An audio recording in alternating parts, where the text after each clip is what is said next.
네, 이어서 강의를 시작하도록 하겠습니다. 사실 이번에 여러분들에게 설명드릴 내용은 이런 거예요. 좀 부담 없이 일단 들어보세요. 뭐냐면 우리가 2차원 배열 선언하면 이런 형태를 띠죠. 제가 그냥 임의대로 하나 그려보겠습니다.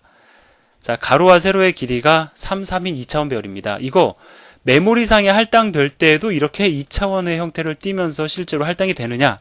이게 여러분에게 드리는 질문입니다. 자, 이거 정확히 설명을 드리려면요. 물리적인 내용도 설명을 드려야 되고 운영체제에 대한 내용도 설명을 드려야 되고 그런데 제가 약간만 추상화를 시켜서 일단 물리적으로 메모리가 있죠. 자, 물리적으로 메모리가 있는데 자, 이 물리적인 메모리가 1차원의 형태를 띠느냐 2차원의 형태를 띠느냐는 하나도 중요하지 않아요. 이 물리적인 메모리를 활용하는 주체는 누구냐면 누굴까요?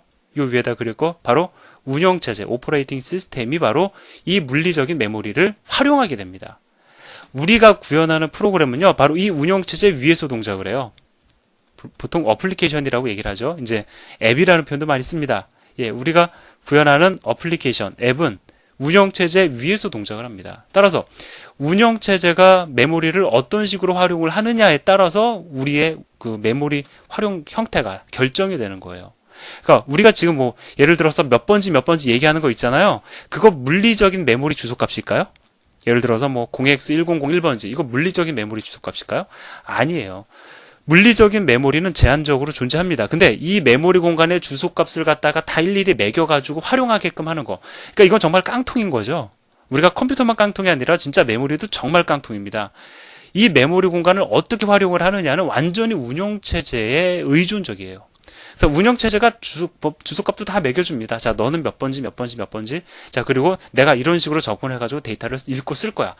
다 얘가 알아서 해주는 거예요. 그러니까 이 번지수도요, 사실은 운영체제가 매겨주는 메모리 주소값입니다. 자, 그러면 이제 물리적인 건 이제 중요한 게 아니에요. 운영체제가 얘를 어떤 식으로 활용을 하느냐. 이게 이제 사실 중요한 거죠. 운영체제는 어떤 식으로 이제 메모리를 갖다가 이제 접근을 하냐면, 이렇게 표현을 합니다. 그냥 1001번지, 1002번지, 1003번지, 1004번지 이렇게 단순하게 1차원의 형태로 메모리의 주소값을 할당을 해요. 그래서 우리가 보통 뭐라고 얘기를 하냐면은 메모리는 1차원적이다라고 얘기를 합니다. 그게 뭐예요? 가로 세로가 있습니까 여기에? 그냥 1번지, 2번지, 3번지, 4번지 쭉 나열하잖아요. 길이만 존재합니다. 가로나 세로가 존재하는 게 아니죠. 만약에 운영체제가 메모리를 갖다가 2차원적으로 관리를 했다라고 하면 주소가 이런 식이겠죠. 1-1번지, 1-2번지, 그 다음에 2-1번지, 2-2번지 이런 식으로 메모리 공간을 그러니까 주소값을 할당을 했다라고 하면은 그 메모리는 2차원의 형태를 띌 겁니다. 논리적으로 2차원으로 표현이 가능할 거예요. 그런데 우리가 사용하고 있는 운영체제는 메모리를 1차원적으로 단순히 플랫하게 그냥 주소값을 할당한다라는 겁니다. 그러면 좀 이해가 안 되죠? 왜? 우리는 C 언어를 통해 가지고 메모리 2차원 배열을 선언을 했었어요. 2차원의 형태로 메모리 공간을 할당했습니다. 그런데 운영체제가 관리하는 메모리는 1차원의 형태래요. 어떻게 1차원의 메모리 공간에 2차원의 메모리를 갖다 2차원의 배열을 할당할 수 있겠습니까? 불가능하죠. 실제로 이렇게 할당 안 됩니다. 그럼 어떻게 할당이 되느냐? 1차원의 메모리 공간에는 1차원의 형태로밖에 메모리를 할당이 1차원의 형태로밖에 안 돼요. 즉, 여러분이 배열을 갖다 이렇게 선언을 하더라도 실제로 메모리 공간에는 플랫하게 그냥 일렬로 쭉 할당이 됩니다.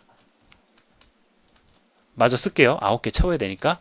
하나, 둘, 셋, 넷, 다섯, 여섯, 일곱, 여덟, 아홉. 예. 총. 우리가 가로, 세로 3인, 가로와 세로의 길이가 3인 2차원 배열을 선언을 하잖아요. 그럼 그냥 9개의 그 요소를, 그러니까 변수를 선언을 갖다가 나란히 합니다. 1차원의 형태를 띈다라는 거예요. 자, 그럼 이 사실을 갖다가 왜 이야기를 합니까? 사실 활용하는 데 있어서 별로 의미는 없어요. 자, 그런데, 그러면, 잠시만요. 자, 그럼 요 얘기 먼저 마무리를 할게요. 그래서 여러분들이 배열을 갖다가 예를 들어서 이러한 형태로 ARR 2 죄송합니다. 3 2 인트형 세로 길이가 3이고 가로 길이가 2인 인트형 배열을 선언을 하잖아요. 그러면 총 몇 개의 요소가 할당이 돼야 돼요? 변수가 할당이 돼야 되냐면 6개죠. 6개가 이렇게 단순히 플랫하게 나란히 할당이 됩니다. 그래서 그 첫 번째 요소와 두 번째와 세 번째, 네 번째 다 그 나란히 이렇게 할당이 되어서 바이트의 크기가 주소값을 계산해 보면 4씩 차이가 나요. 그래서 00 순서대로 01, 10, 11, 20, 21 이런 식으로 해서 순서대로 그냥 플랫하게 메모리 공간에 할당이 된다라는 겁니다. 자, 따라서 사실은 우리가 2차원의 형태로 메모리 공간을 할당을 하고 1차원의 메모리 실제로 존재하는 것은 1차원의 메모리 공간인데 이것을 2차원의 형태로 접근할 수 있도록 도와주는 애는 누구냐? 바로 컴파일러입니다. 그 컴파일러가 대단한 녀석이죠. 그러니까 2차원 별을 갖다 할당을 해요, 여러분이. 그러면 이 2차원 별을 갖다가 1차원의 형태로 할당하도록 다 변환하는 애가 누구냐? 컴파일러예요. 여러분들 메모리 공간 접근할 때 어떻게 접근합니까? 가로 위치가 2, 세로가 2, 가로가 1, 그 다음에 1, 0, 2, 1, 이런 식으로 해가지고 2차원의 형태로 접근하죠. 그 2차원의 형태의 접근을 갖다가 1차원으로 바꿔가지고 실질적으로 1차원의 형태로 접근이 가능하게끔 하는 것이 바로 컴파일러예요. 즉, 컴파일러는 존재하지도 않는 2차원의 형태의 메모리 공간을 갖다가 2차원의 형태가 존재하는 것처럼 보여주게 하는 겁니다. 물론 이것까지 우리가 자세히 알 필요는 없지만 그래도 알면은 도움이 된다라는 걸 여러분들에게 말씀을 드리고 싶어요. 언젠간 나중에 이러한 그 특성을 여러분들이 실제로 활용하게 됩니다. 그러니까 이제 이렇게 생각을 하시면 돼요. 우리가 이제 프로그램을 작성을 하죠. 그리고 컴파일러가 있습니다. 그 다음에 얘는 메모리예요. 우리가 2차원 배열 선언을 합니다. 그러면 컴파일러가 잘 알아서 그것을 여기다가 할당을 해주는데 얘는 1차원의 형태로밖에 할당이 안 되죠. 그러니까 이제 우리가 선언한 2차원 배열을 잘 알아서 1차원의 형태로 할당을 합니다. 자, 그 다음에 이제 우리가 접근을 해요. 1, 0에 위치해 있는 요소를 가져다 달라. 그럼 얘가 또 잘 알아서 그 위치에 해당하는 거 데이터 가져다가 전달해 줍니다. 즉 2차원 배열이 있게끔 도와주는 건 사실상 컴파일러다라고 봐도 무리가 없다라는 것이죠. 자, 그래서 결론은 제가 많이 설명을 드렸지만 결론은 2차원의 형태로 여러분이 배열을 할당을 해도 실제로 메모리에는 1차원의 형태로 할당된다라는 것이 결론입니다. 그리고 그럼 어떤 식으로 2차원의 형태로 그 표현이 가능한 이유는 뭐냐? 컴파일러가 그것을 도와준다. 이게 결론이긴 하지만, 좀 여러분들이 좀 깊이 있게 나름 이해를 하시면 좋겠다 싶어서 제가 OS 얘기도 좀 하고, 물리적인 얘기도 좀 하고, 어플리케이션이 네, 관련된 얘기도 조금씩은 했습니다. 자, 그리고 이제 예제를 한번 실제로 실행을 해보시면, 이렇게 실제로 진짜 플랫하게 할당되는 걸 확인할 수가 있어요. 여기 보면은, 세로 길이가 3, 가로 길이가 2인 배열을 선언을 했습니다. 그리고 뭐라고 있냐면요. 다른 거 하나도 안 해요. 자, 첫 번째 요소부터 시작해서 마지막 6번째 요소까지 그 주소값을 지금 반환해서 출력하고 있습니다. 그랬더니 값이 얼마씩 증가하고 있냐면 4씩 증가하고 있어요. 16진수로 표현이 돼서 조금 불편할 수도 있겠지만 실제로 4씩 증가가 되고 있다는 걸 확인할 수가 있습니다. 그리고 4씩 증가가 되었다는 건 뭐예요? 그것은 일렬로 나란히 메모리 공간에 할당이 되었다는 것을 여기서 보여주는 결과라고 이야기할 수가 있겠죠. 제가 그 개정판 강의를 사실은 하고 있습니다. 개정하기 전에는 이렇게까지 자세하게 설명을 안 드렸는데 또 개정을 하다 보니까 제가 욕심이 나서 조금 더 많이 설명을 드리고 있는 측면이 좀 없지 않아 있습니다. 그러니까 책에 없는 내용도 제가 조금 오버해서 얘기할 때 그냥 그런 부분들은 여러분들이 좀 즐겁게 그냥 들어주시면 좋을 것 같습니다. 자, 그럼 이제 좀 더 쉬운 얘기를 해보도록 하죠. 2차원 배열도 선언과 동시에 초기화할 수 있는데요. 선언과 동시에 초기화하는 방법이 어떻게 되지? 이렇게 접근하지 마시고요. 얘가 의미하는 바가 뭘까? 여러분들이 예상을 해보십시오. 예상을 하면 그 예상 결과가 다 맞아떨어집니다. 이거 뭘까요? 지금 보면은 보통 배열을 갖다가 초기화할 때 초기화 리스트는 중괄호 안에다 표현을 한다라고 했었어요. 그래서 지금 중괄호가 이렇게 있습니다. 근데 그 중괄호 안에 또 중괄호가 3개가 있어요. 이게 뭘 의미하는 걸까요? 그렇습니다. 2차원 배열은요, 행 단위로 초기화할 값들을 갖다가 별도의 중괄호에 명시하게 되어 있어요. 자, 따라서 일단 기본적으로 초기화 리스트니까 중괄호를 써줬어요. 근데 그 안에다가 바로 숫자를 쓰는 것이 아니라 또다시 중괄호를 이용을 해가지고 행 단위로 초기화할 데이터들을 명시한다는 거죠. 따라서 얘는 첫 번째 행, 얘는 두 번째 행, 얘는 세 번째 행을 초기화할 데이터로 표현이 된 겁니다. 그래서 메모리 공간에 이렇게 순서대로 1, 2, 3, 그 다음에 4, 5, 6, 그 다음에 7, 8, 9가 저장이 되는 거예요. 어렵지 않죠? 이거 어려운 거 아닙니다. 자, 그 다음에 이건 여러분들 보시기 좋으라고 제가 이렇게 쓴 건데, 이렇게 써도 전혀 지장은 없어요. 물론 이렇게 안 씁니다. 뭐냐면, 1, 2, 3. 그 다음에, 콤마 찍고, 4, 5, 6. 중괄호 닫고 콤마 찍고 그 다음에 7, 8, 9 이렇게 써도 얘랑 똑같아요. 지금 전 뭐 한 거예요? 몇 줄에 걸쳐서 쓴 걸 제가 그냥 한 줄에 그냥 표현한 것밖에 없죠. 근데 이거보다 이게 보기 더 편하죠. 그러니까 이게 지금 여러분들에게 제가 설명드리기 좋도록 제가 이렇게 그냥 표현을 해놓은 게 아니고요. 실제로 여러분들이 코드를 작성을 하실 때도 이렇게 초기화를 해 놓으시면은 얼마로 초기화가 되는지를 갖다가 쉽게 여러분들이 파악을 하실 수가 있겠죠.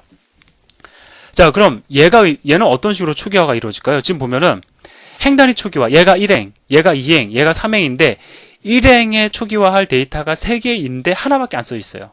자, 얘도 두 번째 행도 3개여야 되는데 2개밖에 없습니다. 이렇게 부족할 때에는 부족한 부분이 어떻게 초기화가 될까요? 뭐 앞에서 우리가 1차원 배열 공부했으니까 그거 그대로 응용 가능합니다. 그렇습니다.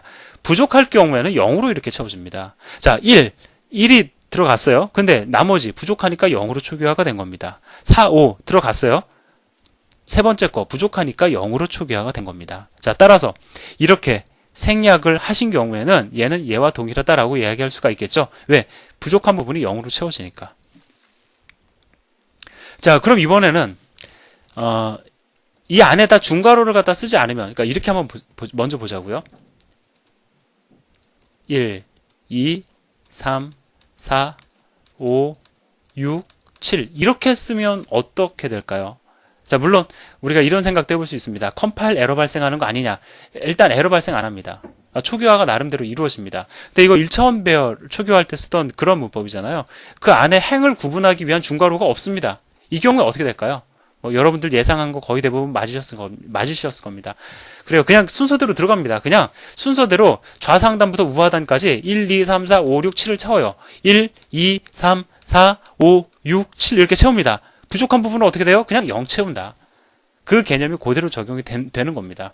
그래서 이렇게 쓰시면은 1, 2, 3, 4, 5, 6, 7 근데 지금 보면 어떻게 돼요? 3, 3이니까 총 9개의 데이터가 필요하죠. 완전히 다 초기화를 하려면 2개가 부족합니다. 그 2개 부족한 거 0으로 채워진다라는 거예요. 따라서 이렇게 쓰시나 이렇게 쓰시나 의미가 같고요. 자, 그 다음에 이렇게 쓴 거는 뭐냐면 지금 사실 얘랑 똑같은 거예요. 똑같은 건데 한 줄에 표현을 했느냐 아니면 여러 줄에 걸쳐서 표현을 했느냐 여기에만 차이가 있는 겁니다.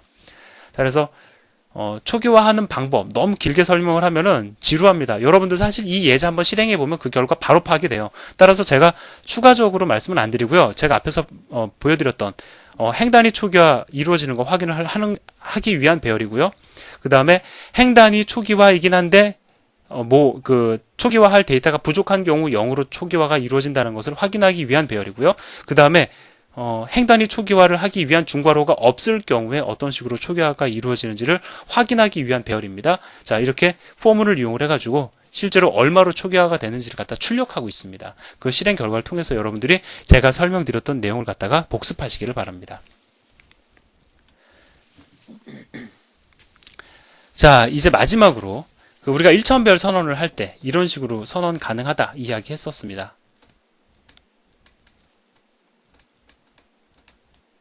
자, 이거 뭡니까? 선언과 동시에 초기화를 했는데 배열의 길이를 명시하지 않아요. 그러면 어떻게 한다고요? 컴파일러가 초기화 리스트의 초기화 수를 갖다가 계산을 해서 얘는 3이 들어가야 되겠구나 라고 해서 채워준다 라고 말씀을 드렸습니다. 즉 배열의 길이는 내가 초기화할 데이터의 그 개수와 길이를 갖다 일치를 시키겠다라고 하면은 그 배열의 길이는 내가 생략할 수가 있습니다. 2차원 배열도 마찬가지예요. 그런데 2차원 배열에서도 생략할 수 있다라고 하면은 먼저 이걸 생각을 합니다. 세로와 가로 길이를 다 생략을 한다라는 거예요. 근데 문제가 뭐예요? 세로와 가로 길이를 갖다 다 생략을 하면 지금 데이터가 8개입니다. 여기에 들어갈 수 있는 숫자가 총 몇 개예요? 8 곱하기 1은 빼더라도 4, 2가 될 수도 있고요. 세로 길이가 4, 가로 길이가 2가 될 수도 있고 가로 길이가 2, 세로 길이가 4가 될 수도 있죠. 즉 둘 다를 생략을 해버리면 컴파일러가 도대체 네가 원하는 게 뭔지 모르겠다라고 우리한테 에러 메시지를 띄워버립니다. 이 경우에 알아서 자기가 초기화하기로 하자라고 약속이 되어 있다라고 하면 나름 초기화가 이루어졌겠지만 그렇게 되면 우리가 그 배열을 활용할 수가 없어요. 그죠? 우리는 세로와 가로 길이를 알아야 접근을 할 수가 있겠죠. 그래서 이렇게 둘 다 비우는 것은 허용이 안 됩니다. 허용을 해도 안 되죠, 사실은. 허용이 돼버리면 세로 가로 길이가 얼마로 책정되는지 우리가 어떻게 알고 접근합니까? 그래서 하나는 무조건 채워주기로 약속되어져 있습니다. 하나만 채워주면 나머지는 컴파일러가 계산할 수가 있거든요. 자, 가로 길이 채워주기로 약속했습니다. 자, 가로 길이가 4예요. 그러면 자, 8개입니다. 세로 길이 얼마여야 돼요? 당연히 2가 돼야 되겠죠. 자, 초기화 리스트의 수가 8개입니다. 자, 그러면 가로 길이가 이번에 2예요. 그럼 세로 길이 얼마야 됩니까? 4가 돼야 되겠죠. 즉 하나만 생략을 하면, 즉 세로 길이만 생략을 하면 세로 길이는 컴파일러가 계산을 해준다. 이것이 바로 배열의 크기를 알려주지 않고 초기화를 하는 그 2차원 배열을 기준으로의 어떤 그 방법을 제가 여러분들에게 말씀을 드렸습니다. 자, 그래서 2와 4가 자동으로 채워진다라는 것을 말씀을 드린 거고요. 자, 이렇게 해서 16-1의 강의를 마치도록 하겠습니다. 이거 16-2로 바뀌어야 되는데 지금 잘못됐네요. 예, 다음 시간에 이어서 3차원 배열에 대해서 설명드리도록 하겠습니다. 감사합니다.